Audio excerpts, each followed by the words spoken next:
Hi there, boys and girls. My name is Mike Strehlow. I work for CBS 58 News. I'm an anchor for the noon and 4 o'clock newscast, but I also host a Sunday morning program called CBS 58 Sunday Morning. In fact, sharp literacy has been featured on our program many times, and I'm so grateful for the chance to take part in today's Read With Me segment. And the book that I'm going to read today is called The Mitten, that my wife Jessica and I read many times to our children, who are now adults. They're 28 and 25, but when they were young, like you, they really enjoyed this book. Not only the story, but the beautiful pictures as well, the illustrations as they're called. The Mitten is a Ukrainian folktale about a young boy named Nicky who loses one of his white mittens in the snow, but the woodland animals who come upon the mitten, they know exactly what to do when they see it.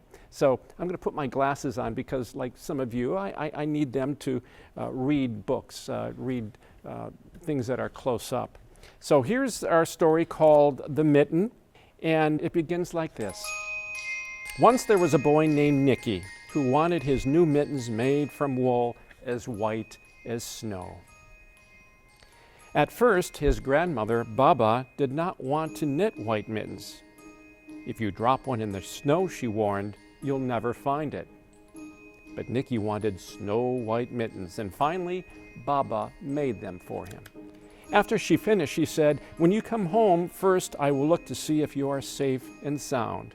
Sounds like a grandma, doesn't she? "But then I will look to see if you still have your snow white mittens." So Nicky went off, and it wasn't long until one of his new mittens dropped in the snow and was left behind, just like Grandma had thought it would. Well, a mole, tired from tunneling along, discovered the mitten and burrowed inside. It was cozy and warm and just the right size, so he decided to stay. I love these pictures. Aren't they beautiful? Little mole becomes the first one to find the mitten. A snowshoe rabbit came hopping by as well. He stopped for a moment to admire his winter coat. It was then he saw the mitten, and he wiggled in, feet first. The mole didn't think there was room for both of them, but when he saw the rabbit's big kickers, he decided to move over.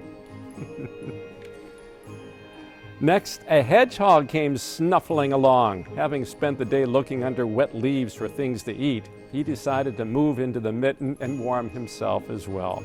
The mole and the rabbit were bumped and jostled, but not being ones to argue with someone covered with prickles, they made room for him. And I would too. Look at that.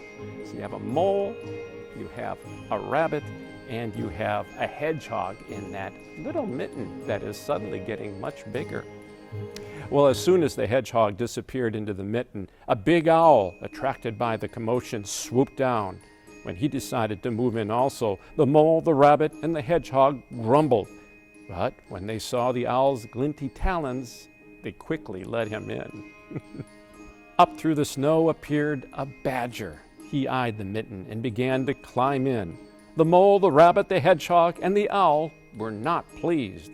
There was no room left, but when they saw his diggers, they gave him the thumb, as in the thumbs up. Come on in, Mr. Badger. It started snowing, but the animals were snug in the mitten. A waft of warm steam rose in the air, and a fox trotting by stopped to investigate. Just the sight of the cozy mitten made him feel drowsy. The fox poked his muzzle in. When the mole, the rabbit, the hedgehog, the owl, and the badger saw his shiny teeth, they gave the fox lots of room. I would too. Wow, that mitten is getting big. Well, a great bear lumbered by. He spied the mitten all plumped up. Not being one to left out in the cold, he began to nose his way in. The animals were packed in as tightly as could be. But what animal would argue with a bear? The mitten swelled and stretched. It was pulled and bulged to many times its size. But Baba's good knitting held fast. Along came a meadow mouse, no bigger than an acorn. She wriggled into the one space that was left and made herself comfortable on top of the great bear's nose. There's the little mouse. Love the look of that bear, huh? Who's on my nose? Well, the bear, tickled by the mouse's whiskers, gave an enormous sneeze.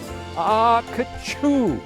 The force of the sneeze shot the mitten up into the sky and scattered the animals in all directions. I remember our children just laughed at this when they saw all the animals flying all over the place, along with the mitten, of course.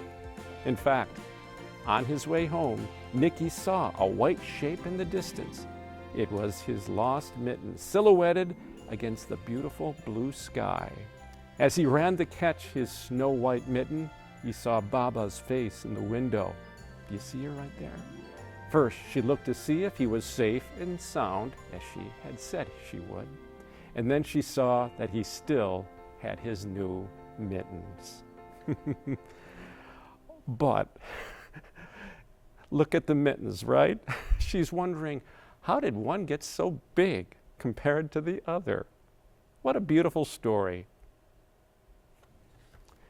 Well, I hope you enjoyed listening to The Mitten, and if you have a chance to go out and buy this book, please do. I think you'll enjoy not only the story, but the beautiful illustrations as well. And again, a big thank you to Sharp Literacy for inviting me to take part in today's read with me. Have a great winter, everyone, and make sure you don't lose your mittens.